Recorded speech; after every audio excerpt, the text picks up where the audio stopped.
Bonsoir et bienvenue dans votre journal. Voici les titres. L'Union calédonienne réaffirme son opposition au référendum de projet proposé par l'État. Daniel Goa, président du parti, l'a déclaré lors de son discours au premier jour du 52e congrès de l'Union calédonienne. Le temps est donné, nous l'écouterons dans cette édition.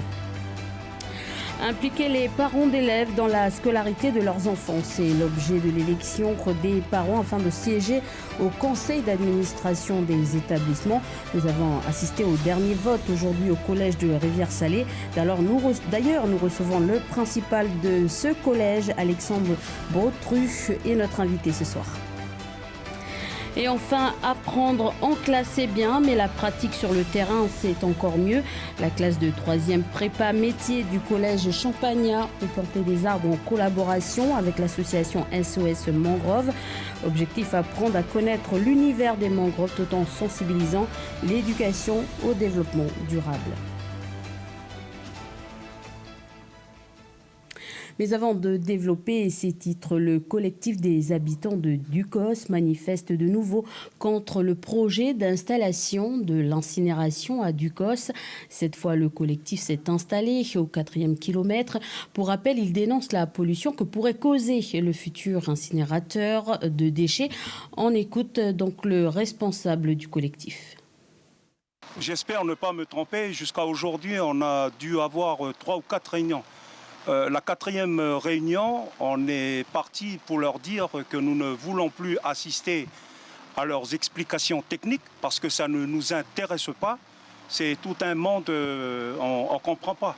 Ce n'est pas de notre ressort, nous on n'est pas des scientifiques ni des techniciens. À Ducos, la presqu'île de Ducos, il y a une grosse concentration de population. On doit être 9 000 à 12 000 personnes qui vivent là-bas. Il y a des écoles, il y a un collège, il y a des structures qui reçoivent du monde. Et je voudrais juste, entre parenthèses, interpeller nos élus politiques. Hier, vous êtes venus nous chercher. On a voté pour vous. On vous a mis en haut. Votre devoir, c'est avant tout de s'occuper des citoyens calédoniens. Là, vous nous montrez encore une fois que vous méprisez les quartiers populaires. Voilà, c'était Matteo Céléoné, membre du collectif, au micro d'Audrey Poedi. Contacté, la province sud n'a pas souhaité s'exprimer. Et si une pollution devait être signalée, comment pourrait-on le savoir à présent? Car Scalair a annoncé ce matin la fermeture de sa station à Lansvata. L'association, qui est le seul organisme agréé pour la surveillance de la qualité de l'air, fait face depuis plusieurs années à une baisse drastique de ses subventions. Le budget 2022 adopté au Congrès ne fait pas exception. On écoute la directrice Alexandra Malavala-Cheval. Et donc, on ne peut pas mettre en place convenablement la réglementation sur l'air qui a été mise en application en 2021 avec une adoption d'arrêté. Voilà, on devait cette année aller sur des zones qui n'étaient non surveillées, notamment la zone pertinente du Grand Nouméa. Aujourd'hui, on n'a aucune donnée sur Dimbéa, Mont-d'Or ou Païta. Donc aujourd'hui, il faut travailler sur des nouvelles sources de financement, comme par exemple un suivi sur le benzène, qui est un polluant qui est émis par les carburants. On pourrait aller chercher à la source les importateurs de carburant, l'automobile, pour pouvoir financer en fait ces mesures. Voilà, c'était Alexandra Malaval-Cheval, directrice de Scalair, au micro d'Océane d'Acunha. Et pendant que certains organismes font face à des baisses de subventions, le prix du carburant et du gaz augmente. Vous l'avez certainement aperçu aujourd'hui, le litre de gasoil augmente de 7,3 francs, passant de 138,9 francs à 146,2 francs. Le litre d'essence à la pompe augmente de 8 francs, passant de 159 à 167,3. Augmentation aussi pour la bouteille de gaz classique, donc la T13. Celle-ci passe de 3 581 à 3 762, soit une augmentation de 181 francs. Et la T39, quant à elle, coûtera désormais 11 738 francs au lieu de 11 071 francs, soit une augmentation de 567 francs. Et suite à l'appel de la grève générale dans le secteur privé de l'USTKE, près de 300 personnes se sont mobilisées devant les locaux du MEDEF à Nouméa, avec ceux de la CGPME et de la FINC du COS. Une journée de mobilisation pour exiger une meilleure revalorisation des salaires et exprimer leur désaccord avec les négociations annuelles obligatoires. On écoute Thierry Lebert, 3e vice-président de l'USTKE, au micro de Michel Pimbé. C'est un mouvement, c'est un avertissement, je crois, que c'est un avertissement auprès des fédérations patronales que on n'est pas du tout satisfait et que s'ils persistent dans cette position-là, nous, on va aussi persister dans nos mouvements pour leur faire comprendre que voilà, il faut donner un peu aux travailleurs. C'est qu'aujourd'hui, je vous dis, on est à des 0,2, des 0,3, des sommes qui tournent entre 300 francs par mois en plus. Voilà, vous avez le droit à 3 baguettes de pain en plus par mois, quoi. Donc il faut arrêter de se moquer du monde. Voilà, des rencontres ont eu lieu ce matin et cet après-midi, mais nous n'avons pas d'informations pour l'heure sur ces réunions. Politique, les militants de l'Union calédonienne se sont retrouvés aujourd'hui à la tribune de Boyenne à Vaud pour le congrès du parti. Lors de son discours, le président Daniel Goa a confirmé encore une fois que le parti ne négociera pas un référendum de projet. Le temps est donné pour ces 3 jours de rencontre. On écoute un extrait de cette allocution grâce à la caméra d'Océane Zobler. Le Premier ministre français des Outre-mer nous propose de négocier un référendum de projet pour juin 2023. Nous ne négocierons rien. Nous nous contenterons d'entendre les explications de l'État sur cet échec et nous discuterons pour savoir ce qu'il compte faire pour se sortir de cette impasse politique. L'Union calédonienne n'a rien à négocier. Si ce n'est que écouter et discuter du processus d'émancipation qui nous conduira irréversiblement vers notre souveraineté. Le temps est venu de passer aux actes.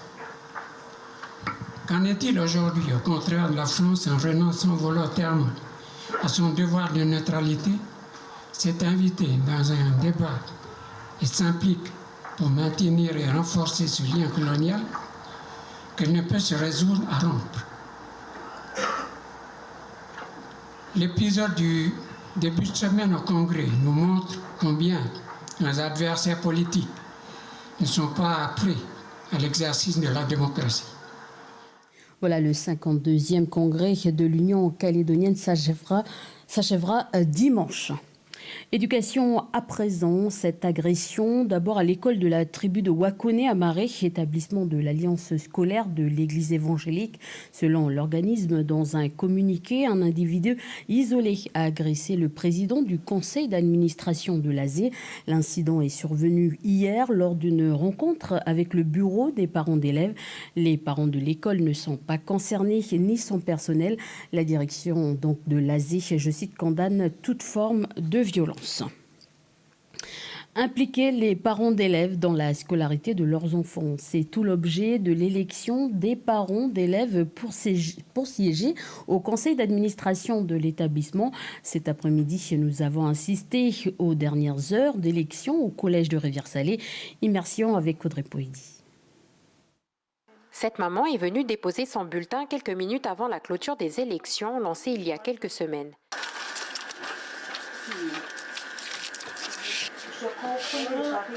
C'est bon. À voter. Merci. Ferdinand, un des surveillants de l'établissement, s'est également déplacé dans les classes pour recueillir les votes effectués par correspondance. Tout le monde a rendu, hein? Oui.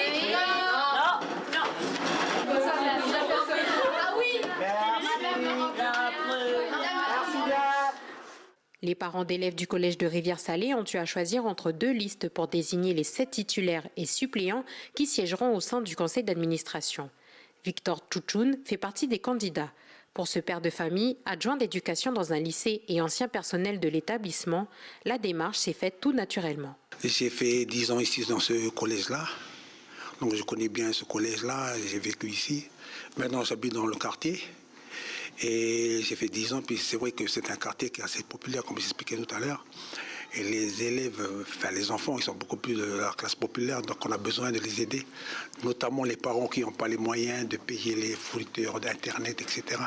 Pour les aider à travailler pour que leurs enfants réussissent mieux dans leur parcours scolaire, quoi. Coraline est elle aussi candidate. Depuis que son enfant est en 6e, elle a toujours fait partie des parents qui ont siégé au sein du conseil d'administration. Moi, j'ai intégré les parents élus parce que j'avais besoin de savoir comment fonctionnait l'établissement à travers mes propres yeux, parce qu'on a souvent l'image que nos enfants nous ramènent à la maison. Et c'est extrêmement intéressant de savoir comment la structure fonctionne au niveau administratif, pédagogique, quelles sont les actions qui sont menées. Parfois, c'est très transparent et pour nous, en tant que parents, quand on n'a pas toutes ces informations-là, et en fait, c'est là qu'on se rend compte de tous les enjeux qu'il y a et pas forcément que les enjeux pédagogiques. Les élections pour désigner les parents d'élèves qui siégeront au sein des conseils d'administration ont lieu chaque année. Les parents sont des membres à part entière des commissions et possèdent une voix délibérative. Et pour en parler ce soir, Alexandre Bautru, principal du collège de Rivière-Salée. Bonsoir. Bonsoir. Et merci d'avoir accepté cette invitation. Est-ce qu'il est important d'avoir des parents au sein du conseil d'administration d'un établissement comme celui de Rivière-Salée ? Alors c'est extrêmement important. D'abord c'est réglementaire. Il faut savoir que les parents comme les élèves sont des usagers du coup des établissements et qu'ils sont représentés à un tiers généralement du conseil d'administration. Donc ils ont une voix délibérative pour pouvoir prendre des décisions sur les grands enjeux de la vie de l'établissement. Alors c'est important qu'ils soient présents au conseil d'administration, mais j'allais dire c'est important qu'ils soient présents quotidiennement et qu'ils soient impliqués dans la vie du collège pour qu'on puisse ensemble, j'allais dire, veiller aux conditions d'apprentissage des enfants, des élèves. Alors, il y a les conditions d'apprentissage, mais il existe également dans les établissements des bagarres, des violences au sein donc des écoles. Est-ce que l'implication donc des parents permet de résoudre certains conflits ? Alors, l'objectif, c'est d'éviter, évidemment, le plus possible qu'on puisse avoir dans les établissements des scènes de violence. Donc, les établissements s'inscrivent dans des démarches qui visent à améliorer le climat scolaire, à le rendre plus serein. Et dans les stratégies qu'on peut mettre en place pour justement améliorer ce climat scolaire, il s'agit d'impliquer les élèves et les parents pour qu'eux aussi, du coup, puissent faire des propositions, réfléchir avec nous sur ce qu'on peut mettre en place dans ce cadre-là. Après, quand hélas, on a des conflits. On doit informer évidemment les parents, les élèves concernés, mais il reste préférable, que l'établissement, qui a une certaine neutralité dans ce type de situation, du coup, gère les conflits. Donc les parents sont associés pour que lorsqu'il y a eu des problèmes de comportement qui ont été posés par des élèves, qu'ils soient associés en termes de coéducation pour, répondre aux difficultés que pourrait poser tel ou tel élève. Alors justement, est-ce que la présence au sein du conseil d'administration modifie le comportement des élèves ? Alors, je dirais que ça ne se joue pas tellement au niveau du conseil d'administration. En revanche, ça se joue dans les structures de fonctionnement de l'établissement au quotidien. Les élèves comme les parents, en fait, il est important de pouvoir les rencontrer, de manière régulière lorsque les questions se posent. Plus il y aura des liens entre l'école et la famille, plus on aura un discours cohérent, plus on ira dans le même sens, plus on sera capable effectivement de transmettre les mêmes objectifs aux élèves, plus ils seront en situation de réussite. On le sait bien. Donc les parents font partie complète de la communauté éducative et ça ne s'exprime pas uniquement au niveau du conseil d'administration. Il faut savoir quand même que les parents qui sont élus au conseil d'administration sont aussi représentés dans un certain nombre de structures de la vie établissement. Une structure qu'on appelle le comité d'éducation à la santé et la citoyenneté, par exemple, qui vise justement à faire de la prévention auprès des élèves. Donc les parents sont associés, la commission d'hygiène et de sécurité, les conseils de discipline et d'éducation. Donc ils ont une voix importante, j'allais dire, dans ces différentes structures. Et on les intègre souvent dans les projets de l'établissement. Le plus possible. Alors après, il faut compter évidemment sur la disponibilité des gens, ce qui n'est pas forcément toujours simple, mais il y a des grands rendez-vous où les parents répondent présents. Je vais prendre l'exemple de ce qu'on a mis en place au collège depuis 2-3 ans maintenant, ce qu'on appelle des conseils de suivi de la scolarité, qui se réunissent à la fin de chaque trimestre. En fait, c'est un conseil de classe, mais dans lequel les élèves et les parents sont invités. On organise les choses de telle sorte qu'on puisse proposer à chaque élève et sa famille un entretien d'une dizaine de minutes, à l'occasion duquel on fait un bilan sur la situation scolaire de l'élève, le trimestre écoulé, et ensemble, on réfléchit aux objectifs à atteindre pour le trimestre suivant et aux moyens de les atteindre. Alors, une dernière question rapidement. Donc du coup, à part le conseil d'administration, est-ce que les parents souvent s'impliquent? Vous avez parlé tout à l'heure de suivi des élèves. Alors, on a, là aussi, c'est variable évidemment d'une famille à l'autre. Certaines familles sont en difficulté aussi pour assurer un suivi éducatif de leurs enfants. Et on a, avec les partenaires qui sont les nôtres, un rôle à jouer aussi par rapport à ça. C'est ce qu'on appelle l'accompagnement à la parentalité. C'est-à-dire, là aussi, restaurer le dialogue entre la famille et l'élève, faire en sorte que les parents ont aussi confiance en eux. Il n'y a pas de manuel pour être parent, hein. C'est difficile, chacun fait de son mieux. Donc de notre part, il n'y a évidemment aucun jugement, mais par contre, l'expérience qu'on peut avoir, le regard extérieur que peuvent avoir d'autres partenaires, je pense à la maison de la famille par exemple, peut aider les parents parfois à dénouer quelques tensions et puis du coup à répondre aux difficultés que peuvent rencontrer leurs enfants. Alexandre Bautru, merci d'avoir accepté notre invitation ce soir. Merci à vous. Inauguration ce jeudi du local des femmes de l'association Viakenosha à la tribu de Rupime dans la vallée de Kwawa, un local financé en grande partie par la province Nord en partenariat avec la Société du Nickel et la mairie de Kwawa. Plusieurs associations de la commune étaient présentes. Vous verrez donc aujourd'hui des idées ont germé de cette rencontre. Un reportage de Vanessa Kédé.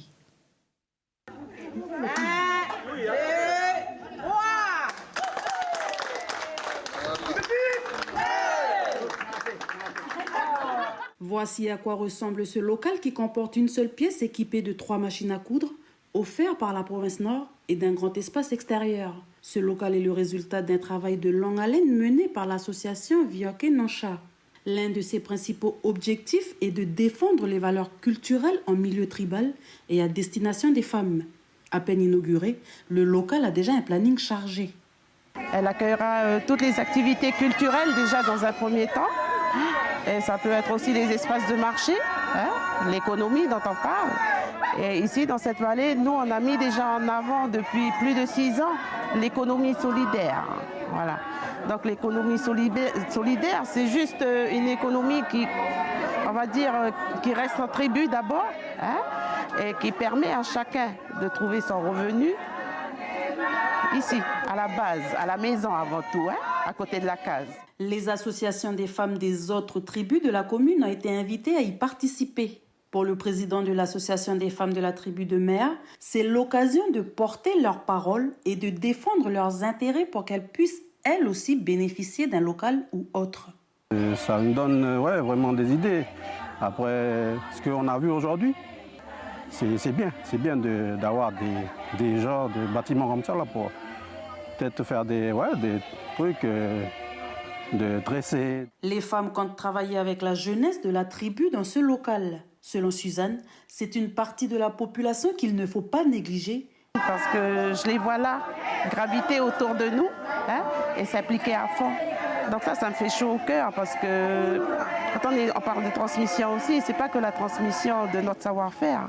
Il y a une autre transmission aussi à faire avec tous nos enfants. Voilà, ça fait partie de l'éducation qu'on doit continuer de transmettre pour les préserver, pour les sauvegarder, surtout pour les protéger aussi. Voilà. Il faut savoir qu'en province Nord, c'est le premier local dédié aux femmes dans les tribus et géré par une association.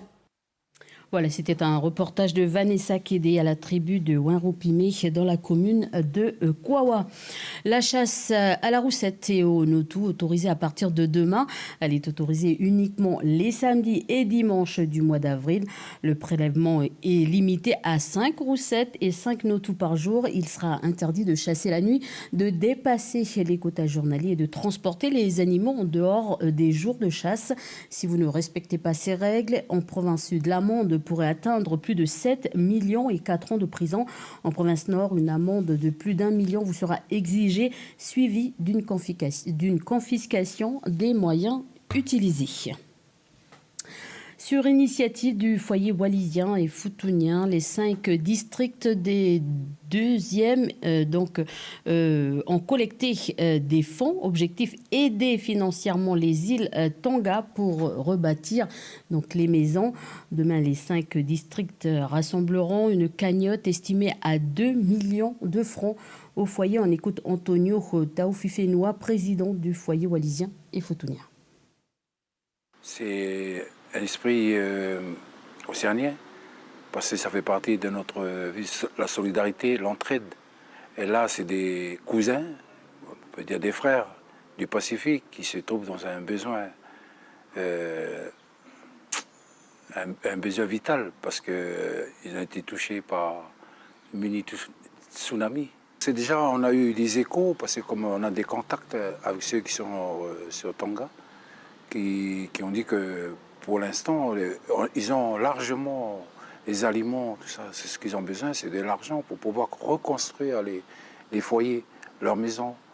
C'est pourquoi on a pensé, et c'est plus pratique d'envoyer l'argent directement sur Tonga. C'est à eux de voir sur place ce qu'ils ont vraiment besoin. En bref, comme hier, un sisme a été signalé à 10 km du sud-est des îles Loyauté. Celui-ci est de 6,8 sur l'échelle de Richter. Des mouvements anormaux du niveau de la mer pourraient être observés. Aucun risque de tsunami n'est avéré. La sécurité civile appelle toutefois la population à la prudence. Apprendre à connaître l'univers des mangroves tout en sensibilisant les élèves à l'éducation au développement durable, c'est tout l'objet de la collaboration entre la classe de 3e prépa métier du collège Champagnat et l'association SOS Mangrove. Cet après-midi, la dizaine de collégiens est allée sur le terrain pour agir à la préservation de cet écosystème sous l'œil des professeurs et des grands frères de l'association. Un reportage de Audrey Pouedi. Pourquoi on est aujourd'hui là à replanter des mangroves? Les palétuviers, c'est une nurserie pour les crabes, les poissons, tout ça. Pour que ça aspire du CO2 aussi. Puis pour éviter l'érosion de la plage, que l'eau elle gratte, super. Après l'explication, place à la plantation des palétuviers ici à Tina. Les élèves suivent les membres de l'association SOS Mangrove NC qui leur expliquent comment procéder.